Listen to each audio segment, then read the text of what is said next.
zooming, dan dolly atau tracking. 1. Panning. Pergerakan horizontal kamera dari kiri ke kanan atau sebaliknya. Pengambilan gambar dilakukan dengan menggerakkan modi kamera tanpa mengubah posisi kamera. Panning dibagi menjadi dua macam, yaitu right dan left. Pan right, kamera bergerak menyapu objek dan dari kiri ke kanan. Pan left, kamera bergerak menyapu objek dari kanan ke kiri. Waktu standar untuk melakukan panning antara 3-5 detik. Contoh foto saya ambil dari gambar saya sendiri. 2. Tilting. Pergerakan vertikal kamera dari atas ke bawah atau sebaliknya. Pengambilan gambar dilakukan dengan menggerakkan bodi kamera tanpa mengubah posisi kamera. Tilting ada dua, yaitu tilting up dan tilting down.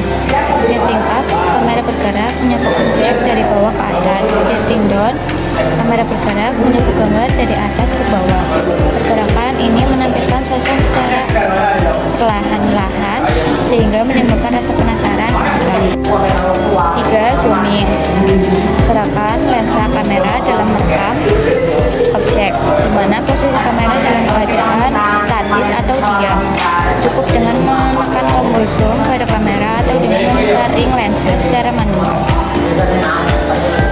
Zooming ada dua, yaitu zoom in dan zoom out. Zoom in, gerakan lensa kamera untuk memperbesar atau mendekatkan objek pada gambar. 2. Zoom out, gerakan lensa untuk merekam objek mengecil atau menjauh. Teknik ini kurang disarankan dalam pembuatan film karena ada sebuah durasi yang digunakan adalah satuan detik. Jika ini digunakan, maka efek yang akan diperlihatkan sering sekali tidak tersampaikan. 3. Dolly tracking.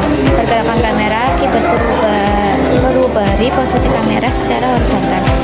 Pergerakan dapat ke arah manapun, maju, mundur, samping kanan, samping kiri, maupun melingkar. Sejauh masih menyentuh permukaan tanah. Dolly in, gerakan kamera maju mendekati objek. Dolly out, gerakan kamera menjauh objek. Grab right, kamera bergeser. Terdapat beberapa teknik lain yang tidak hanya mengandalkan sudut pengambilan, ukuran gambar, gerakan kamera, dan objek, tetapi juga unsur-unsur lain seperti cahaya, properti, dan lingkungan. Rata-rata pengambilan gambar dengan menggunakan teknik-teknik ini menghasilkan kesan lebih dramatis. Di antaranya: 1. Backlit shot. Pengambilan gambar memperlihatkan wajah yang terbayang karena diabaikan oleh lensa kamera. Lensa kamera yang mengajar cahaya di belakang objek sehingga objek menjadi tidak terkena cahaya. Pada prinsipnya, kamera selalu mengejar cahaya yang lebih terang, sehingga ada objek yang menghalangi cahaya, maka objek tersebut terlihat gelap. Efek yang terjadi adalah objek terlihat tidak jelas, sementara background maka semakin gelap objek. Contoh gambar sendiri. 2. Reflection shot. Dalam teknik ini, juru kamera tidak membidik objek langsung ke sasaran, tetapi justru benda-benda yang mengandung bayangan, refleksi, atau pantulan objek. Jika dilakukan di kamar, maka cermin bisa digunakan sebagai reflektor. Jika dilakukan di taman, kolam bisa dijadikan sebagai reflektor. Kesan yang ditimbulkan cukup dramatis karena pengaruh media yang digunakan. Contoh gambar saya ambil sendiri.